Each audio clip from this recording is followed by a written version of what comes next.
नमस्कार, आप देख रहे हैं यूनाइटेड जेके और मैं हूं सुरेंद्र शर्मा। भारत की राजनीति में जेनजी अब एक सोशल मीडिया पर मौजूद एक पीढ़ी नहीं रह गई। हाल के हफ्तों में सड़कों पर हुए युवा प्रदर्शनों से ऐसे संकेत दिखाई दे रहे हैं कि देश की नई पीढ़ी को नजरअंदाज करना अब आसान नहीं रहा। कॉकरोच जनता पार्टी से जुड़े आंदोलन ने युवाओं के गुस्से को एक नए अंदाज में सामने रखा है। इस आंदोलन के दबाव के बीच तत्कालीन केंद्रीय शिक्षा मंत्री धर्मेंद्र प्रधान का इस्तीफा भी हुआ और सरकार को परीक्षा व्यवस्था और युवाओं से जुड़े मुद्दों पर कदम भी उठाने पड़े। लेकिन असली संकेत अब इसके बाद दिखाई दे रहे हैं। फिर एक बार जेनजी के प्रभाव का दिलचस्प उदाहरण न्यायपालिका और बार काउंसिल ऑफ इंडिया के बीच उभरे विवाद में दिखाई दे रहा है। नालसर के छात्रों ने सीजे सूर्यकांत को दीक्षांत समारोह में मुख्य अतिथि बनाए जाने का विरोध किया। इसके बाद बार काउंसिल ऑफ इंडिया यानी बीसीआई ने पहले बैच के 2026 के छात्रों के एडवोकेट एनरोलमेंट पर रोक लगाने की बात कही। सीजे सूर्यकांत ने बीसीआई के इस कदम पर कड़ी नाराजगी जताते हुए कहा कि मामला मेरे और छात्रों के बीच है, आप कौन होते हैं, और बीसीआई को इसमें हस्तक्षेप करने के लिए मनाही की। सुप्रीम कोर्ट ने भी छात्रों के खिलाफ एक्शन पर रोक लगाई।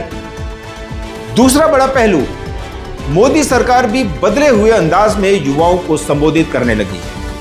15 अगस्त के अपने भाषण में प्रधानमंत्री नरेंद्र मोदी ने युवाओं के लिए मुफ्त ऑनलाइन परीक्षा कोचिंग और एआई प्रशिक्षण जैसे पहलों की घोषणा की। ये घोषणाएं ऐसे समय में हुई हैं जब हालिया युवा आंदोलन ने बेरोजगारी, परीक्षा में गड़बड़ी और शिक्षा व्यवस्था को राष्ट्रीय राजनीतिक बहस के केंद्र में लाकर खड़ा कर दिया।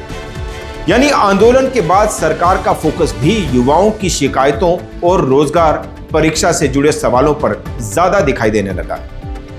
तीसरा बड़ा पहलू है, आरएसएस प्रमुख मोहन भागवत ने 6 अगस्त को जेनजी के आंदोलन पर बात करते हुए साफ कहा कि प्रदर्शन करने वाले युवाओं को एंटी नेशनल नहीं कहा जाना चाहिए।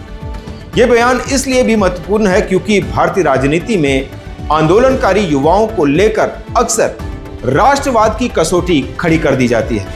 ऐसे माहौल में आरएसएस प्रमुख का यह बयान और यह कहना कि आंदोलन करने भर से कोई युवा राष्ट्र विरोधी नहीं हो जाता, अपने आप में यह एक महत्वपूर्ण राजनीतिक संदेश भी है।